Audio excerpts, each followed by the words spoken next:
নাহমাদুহু ওয়া নুসাল্লি আলা রাসূলিহিল কারীম আম্মা বাদ। এলম মারফত পেজের ইউটিউব চ্যানেলে আপনাদের সবাইকে স্বাগত। গতকাল আমরা যে ভিডিওটি আপলোড দিয়েছিলাম সেখানে আলোচনা করেছিলাম দম সাধনার টুকিটাকি বিষয়। আজকে আলোচনা করব দম সাধনার যে বেসিক বিষয়গুলো আছে, অর্থাৎ দম সাধনা করতে হলে যে বিষয়গুলো আপনাদের অবশ্যই জানতে হবে সেই বিষয়গুলো।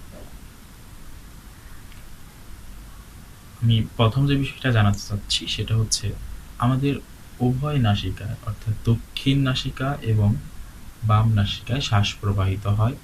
প্রত্যেক নাসিকায় ৭২ পল সময় পর্যন্ত শ্বাস প্রশ্বাস স্থিতি থাকে।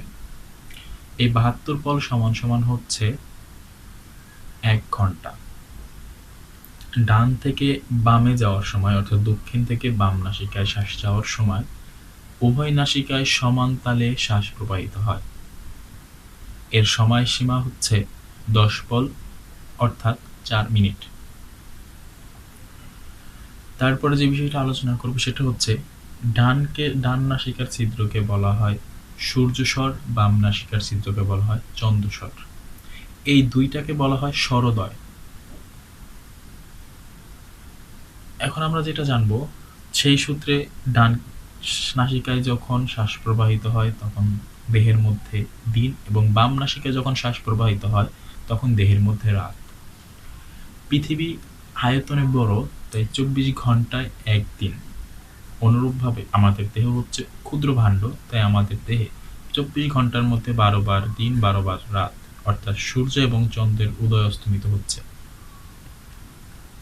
যেমন আপনি মঙ্গল গ্রহে ২৪ ঘন্টার চাইতে বেশি সময় একদিন, বৃহস্পতি গ্রহে ২৪ ঘন্টার চাইতে বেশি সময় একদিন, এর বুধে ২৪ ঘন্টার চাইতে কম সময় একদিন, কারণ আয়তনও ছোট, এই জন্য এদের দিন রাত কম সময় হয়।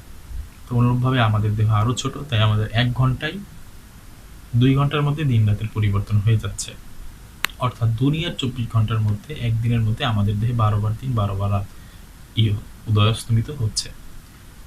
১২ বার দিন, ১২ বার রাত হয়ে যাচ্ছে।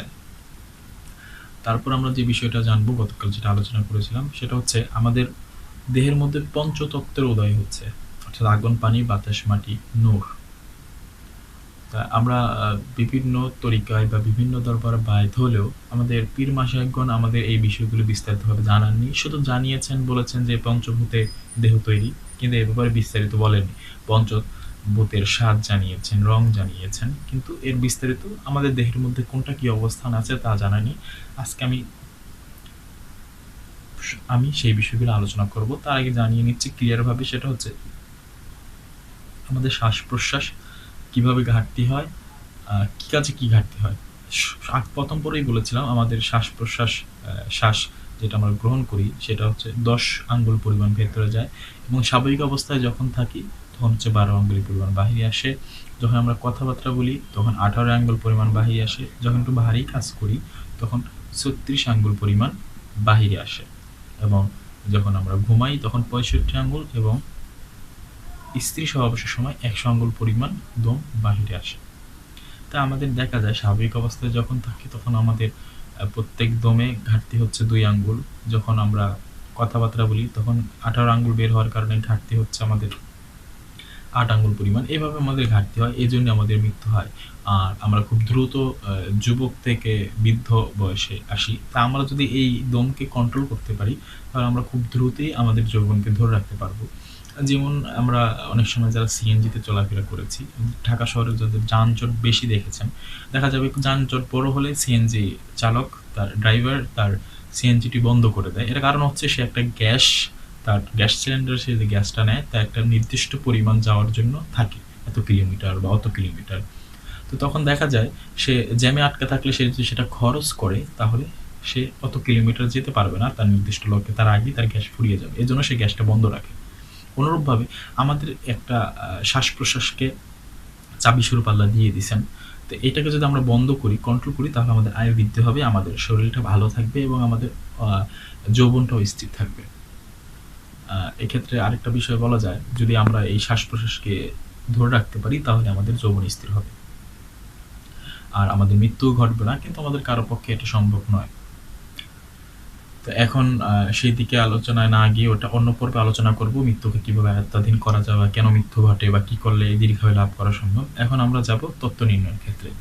সেটা হচ্ছে প্রথমে আপনি যারা সাধনা সেভাবে বুঝেন না, নর্মালি বুঝবেন, তারা হাতে একটা আয়না নেবেন এবং আয়নাটা আপনি 4 আঙ্গুল পরিমাণ নিচে রাখবেন। এটা বেশিরভাগ শীতকালে করতে পারবেন। এখানে একটা প্রশ্বাস ছাড়লে এখানে একটা বাষ্প পতিত হবে। সেটা যদি দেখবেন একটু পরে বিলীন হয়ে যাচ্ছে সাথে সাথে, সেটা যদি বিন্দু বিন্দু আকারে বিলীন হয়ে এলোমেলো ভাবে, তাহলে তখন আমাদের দেহে আকাশ তত্ত্ব, নূর তত্ত্ব বা সাফা তত্ত্বের উদয় হয়েছে। সেটা যখন গোল হয়ে বিলীন হবে, তখন আমার দেহে বায়ু তত্ত্বর উদয় হয়েছে বা বাতাস তত্ত্বে। যখন এটা ত্রিভুজ আকৃতিতে বিলীন হবে, তখন ধরতে হবে আমার অগ্নি তত্ত্বের উদয় হয়েছে। যখন এটা অর্ধচন্দ্রাকৃতির হবে, ভাবে বিলীন হবে, তখন আমার দেহে জল তত্ত্বের উদয় হয়েছে। এবং যখন এটা চতুর্ভুজ আকৃতিতে বিলীন হবে, তখন আমার দেহে পৃথিবী তত্ত্ব বা মাটি তত্ত্বের উদয় হয়েছে। আর এইটা হুবহু চতুরাভুজই হবে না, ত্রিভুজই হবে না, এটা আপনাকে বুঝে নিতে হবে। কারণ এত সহজে কখনো তত্ত্ব নির্ণয় সম্ভব নয়। যেটা সাধনার বিষয়, সেটা আমি আপনাদের প্র্যাকটিক্যালি বের করার জন্য বললাম। যা সাধু মনীষীরা খুব গবেষণা করে আপনাদের জন্য বের করেছে, যারা আপনারা বিশ্বাস করেন না তাদের বিশ্বাস স্থাপনের জন্য।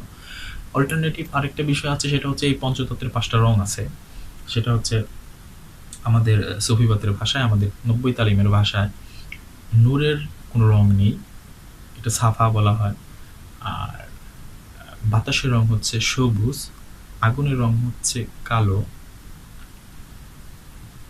পানির রং হচ্ছে লাল এবং মাটির রং হচ্ছে হলুদ। যদিও বাহ্যিকের সাথে মিলালে হবে না, এটা দেহের ব্যাপার। এবং অন্য মতে এর ভিন্ন রং আছে, যেমন সনাতন ধর্মাবলম্বী বা বৈষ্ণব যারা আছেন তাদের মতে হচ্ছে আকাশ তত্ত্ব বা নূর তত্ত্বের রং হচ্ছে ধূমবর্ণ, বাতাস তত্ত্বের রং হচ্ছে শ্যামল বর্ণ, অগ্নিতত্ত্বের রং হচ্ছে ভস্য, মানে যেটা জ্বলে গেলে যে রংটা হয় ভস্য হয়ে গেলে। তারপরে জল তত্ত্বের রং হচ্ছে গৌর বর্ণ, এবং এই পৃথিবী তত্ত্ব বা মাটি তত্ত্বের রং হচ্ছে শুভ্র বর্ণ। তো এখন আলোচনায় আসতেছি।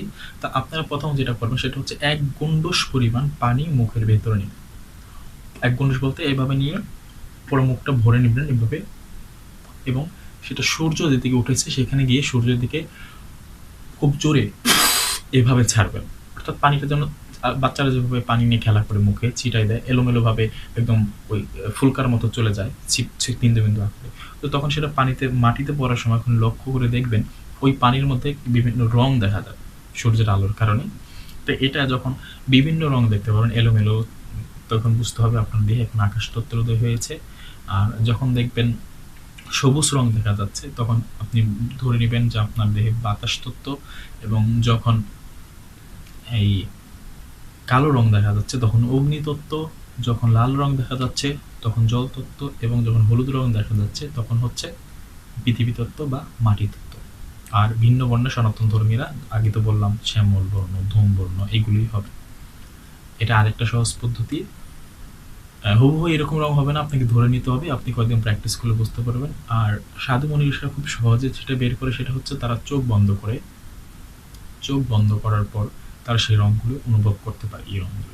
আর আরেকটা বিষয় হচ্ছে আমরা অনেকক্ষণ চোখ বন্ধ করে থাকার পর লাইটের দিকে যখন তাকাই, তখন আপনারা দেখবেন একটা আলো আপনার কাছ থেকে দূরে সরে যাচ্ছে মিটমিট করে। এই আলোটা এক এক সময় এক রকম, কখনো বেগুনি রং, কখনো লাল, কখনো হলুদ।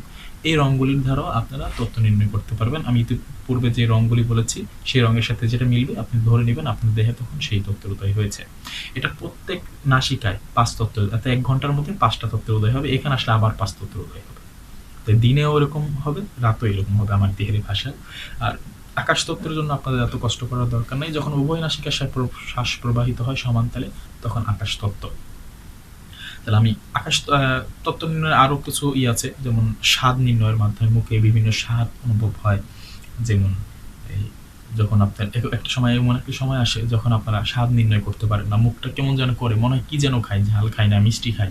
এই স্বাদটা যখন আপনার দেহে ম্যাচ করে, কেউ মনে হয় হাতটা টিপে দিলে ভালো লাগতো, এরকম হয়। এটা খুব অল্প সময়ের জন্য, তখন আপনার দেহে আকাশ তত্ত্বের উদয় হয়েছে ধরতে হবে। যখন মুখের স্বাদটা এই খাটরা বা কি বলে একটু ই হবে, টক টক লাগবে মাঝে মাঝে মুখ, তখন হবে বায়ুতত্ত্ব। যখন তিতা তিতা লাগবে তখন হবে অগ্নিতত্ত্ব। যখন মিঠা মিঠা তখন হবে জলতত্ত্ব। এবং যখন লোনা লোনা লাগবে তখন হচ্ছে পৃথিবী তত্ত্বের উদয় বা মাটি তত্ত্বের উদয় হয়েছে, আপনাকে ধরতে হবে। তাই আজকে আমি সহজভাবে আলোচনা করলাম কিভাবে তত্ত্ব নির্ণয় করবেন। অনেকেই বলে অনুমানে পূজা হয় না, সুফিবাদীরা, তারপর দেখা যায় তারাই অনুমান ভিত্তিক বেশি করে। এই সবুজ রং দেহে থেকে কেউ দেখাতে পারবে না, ধূম শ্যামল এত বর্ণ কেউ দেখাতে পারে না। এগুলো আলাদাভাবে দেখার আমাদের কোনো উপায় নেই, একমাত্র সাধনার মাধ্যমে এই রংগুলি দেখা যায়, এই স্বাদগুলি অনুভব করা যায়। যা অনেকেই দেখা গেল 20-30 বছর ধরে কোথাও বাহির হয়েছেন, কিন্তু আপনারা এই বিষয়গুলো জানেনই না। তাই আমি আপনাদের সংক্ষেপে এই পঞ্চভূতে বা রং, স্বাদ আর এর মাধ্যমেই যে আমাদের দেহ তৈরি হয়েছে তা অনুভব করার জন্য আমি একটি টেকনিক আপনাদের সামনে উপস্থাপন করলাম। আপনি এটা পরীক্ষা করে দেখতে পারেন, তাহলেই আপনাদের এই বিশ্বাসটা স্থাপন হবে। যারা বিশ্বাস করে না তাদেরকে এটা বলে দেখান, তারা আমার মনে হয় তারা বিশ্বাস করতে বাধ্য হবে, কারণ আমি কোনো বানিয়ে কথা বলিনি। তা আজকে এই পর্যন্তই। আগামীতে আমরা এই তত্ত্ব নির্ণয় করে কাজ করার বা দীর্ঘায়ু লাভ করার বা যৌবনকে স্থির করার যে বিষয়গুলো আছে সেগুলো নিয়ে আলোচনা করব, এবং দম সাধনার মাধ্যমে কীভাবে দমকে কন্ট্রোল করা যায় সেগুলো ধাপে ধাপে আলোচনা করার চেষ্টা করব। আজকে এই পর্যন্তই। সবাই ভালো থাকুন, সুস্থ থাকুন, আর আমাদের ইউটিউব চ্যানেলটি সাবস্ক্রাইব করুন এবং শেয়ার করুন, যাতে খুব দ্রুত আমাদের বাণীগুলি সবার কাছে সত্যের আলো ছড়িয়ে পড়ে। আসসালামু আলাইকুম।